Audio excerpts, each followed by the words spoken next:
Inilunsad ng Department of Human Settlements and Urban Development kasama ang Chamber of Real Estate and Builders Association's Baguio Benguet Chapter ang temang Build Homes, Build Happiness bilang bahagi ng pagdiriwang ng National Shelter Month 2025.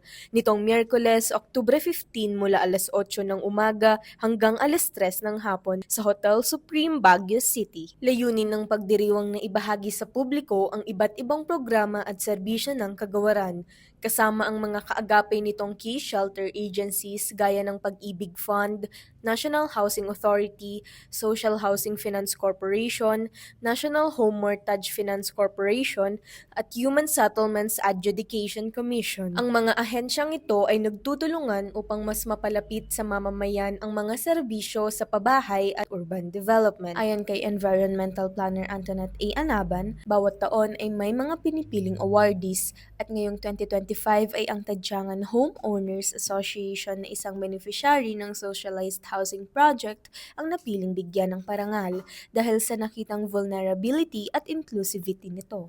Ayon pa sa kanya, may 180,000 na nakalaan para sa community development infrastructure at 120,000 naman para sa individual beneficiaries na paghahatian ng pantay. Sa kabuuan, umabot sa 300,000 ang naipagkaloob na financial assistance. Doon magko-contribute si developers when it comes to their socialized housing compliance. Ang challenge talaga sa kanila is yung pag-identify ng mga lupa for development of socialized housing programs. We engage CREBA in planning and also in activities and also in the implementation of the housing programs naman.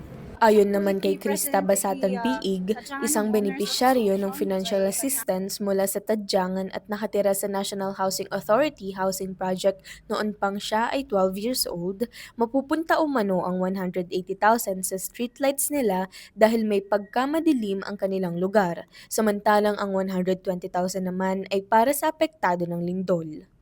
Siyempre, kurang lang tata, nagadumot iti.